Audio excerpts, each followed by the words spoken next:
friends, I'm Mansi, studying in NETI Mumbai. Today I'd like to help you about motivation. So, what is motivation?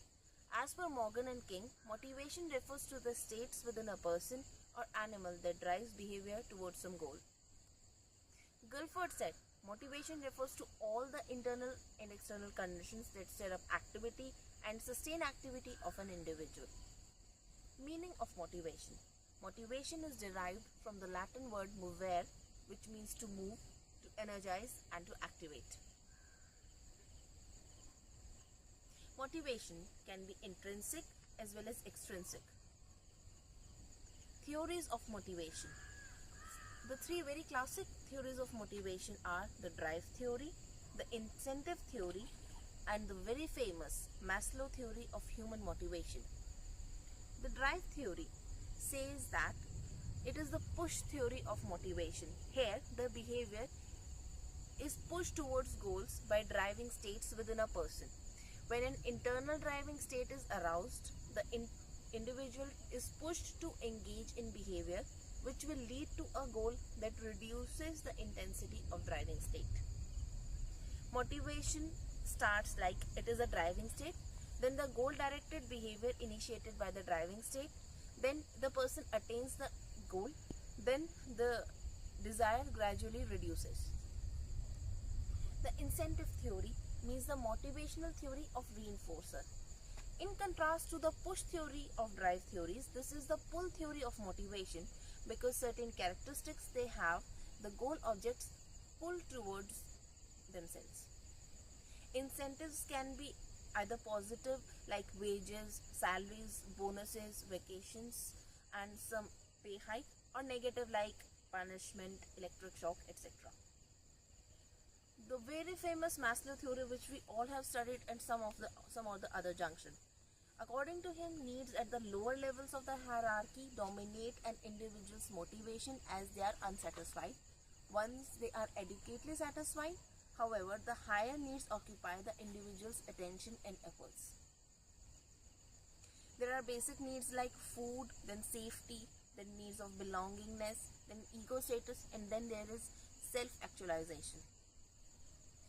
So, as we all will join some or the other organization as managers and we will grow up the staircase. So, we need to apply the concept of motivating our juniors or the people whom we supervise at various steps. So, the manager's role is to influence each individual's behavior and action towards achievement of some objectives.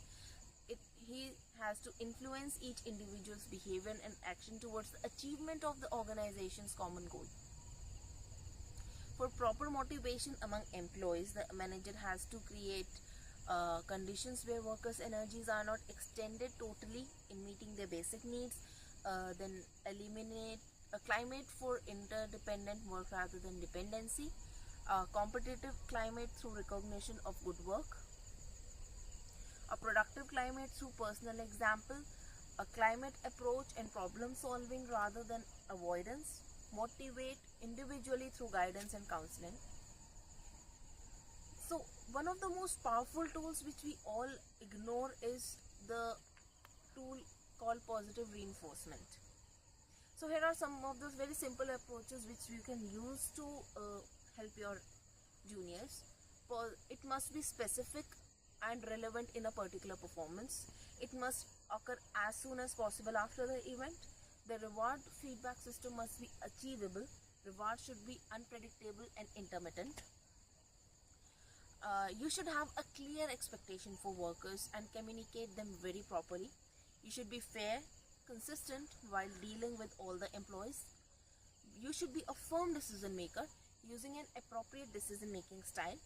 Then develop the concept of teamwork. Develop group goals and projects that will build the team spirit. Integrate the staff's needs and wants with the organization's interests and purpose. When appropriate, request participation and input from all subordinates. Know the uniqueness of each employee. Let you know that you understand his or her uniqueness.